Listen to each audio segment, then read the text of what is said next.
This is my intro. There are many others like it, but this one is mine. Hello, sports fans, and welcome back. This is Dan, your man. It's nice to see everybody. I've been a little bit busy. In about a month, I'm going to move to another city, but all is well, and I hope everyone is doing well. I want to give a special thanks to the people who have subscribed to this channel. Thank you to everyone who left a comment. I haven't really been in the headspace to reply to comments, but thank you for them anyways. Whether they're good or bad, they appease the algorithm gods, so thank you for that. Today I want to talk about unskilled labor. And the reason I'm talking about this today was because some time back I got into a pretty big Twitter discourse about what is skilled versus unskilled labor and does it exist. And for that reason, I don't have serious conversations on Twitter. But I like to do this here because I think it's important. So labor is the process of performing a task.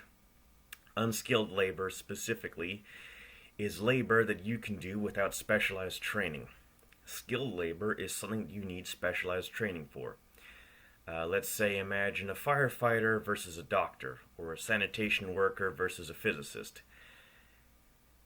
The sanitation worker and the firefighter can pretty much get up, going, and do the job without too much specialized training, while a physicist is going to require at least a bachelor's and possibly a master's or more to get the job done.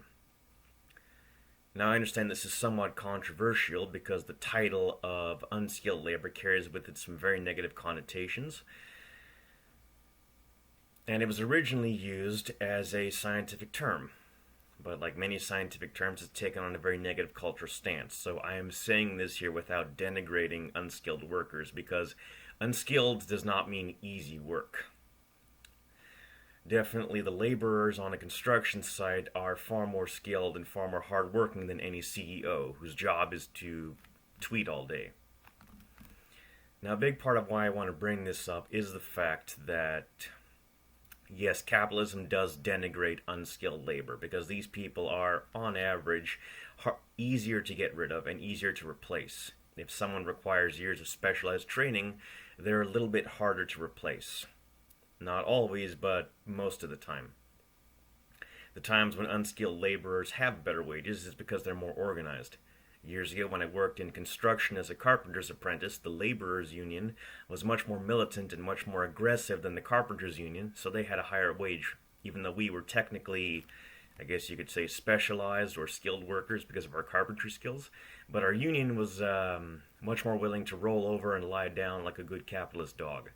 So that was the difference in that. And that brings me to my next point. Besides denigrating and looking down upon and underpaying unskilled labor, capitalism has a tendency to de-skill labor.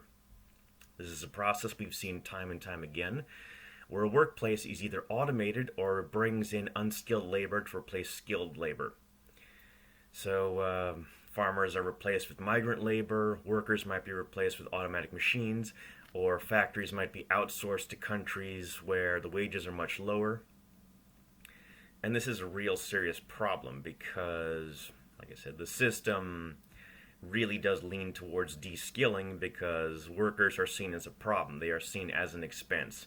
No matter what you do, no matter how important it is, the system will find a way to cut your wages. Excuse me. I mean, that's why doctors in Canada exit school with $100,000 student loan fines. And while they're making a very good living, the only way for them to make good money is to work in a private clinic or move to the United States and become a plastic surgeon. There's no real money in being a family doctor. So I didn't want to bring that up because I think there is a lot of misconceptions about this. And I don't want to say unskilled labor doesn't exist. There is no...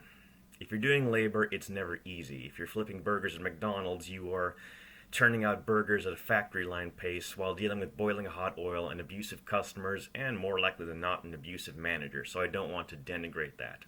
Especially since in Canada and the United States, the largest members of the working class are the people in food service, retail, and delivery. So think Amazon, Walmart, and Starbucks, and possibly McDonald's. Those are your biggest sources of the working class today. And I do want to bring this up because people who are technically skilled labor should see themselves as friends of unskilled labor. You know, it doesn't matter if you're a doctor or a physicist or something like that. At the end of the day, you are disposable. And you are disposable in the eyes of the capitalist class. They want to destroy you. Unless they can keep you on as a retainer for some rich guy keeping Harry Kissinger alive with necromancy, you really have no value. It's why a doctor, again, I have to bang on about this as a Canadian, it's why a family doctor on paper makes good money, but given how much debt, they're making peanuts compared to what they should be making. If you live on your labor, you are one of the proletariat, you are one of the working class. If you live on stocks and bonds and other people's work, you are one of the owner class, or the bourgeoisie class. I did want to bring that up. I have a few links in the description, which I think should be interesting reading, and I hope I have brought a little bit of clarity to the subject. So thanks for this. I don't know when my next video will be, but the great part about being an amateur YouTuber is that I don't have to spend night and day looking over the statistics. I'm just happy to do this as a passion project. So thanks very much. Have a great day, and I will see you next time. Remember to like and subscribe. You stay classy, people. Have a good one. This is my outro. There are many others like it, but this one is mine.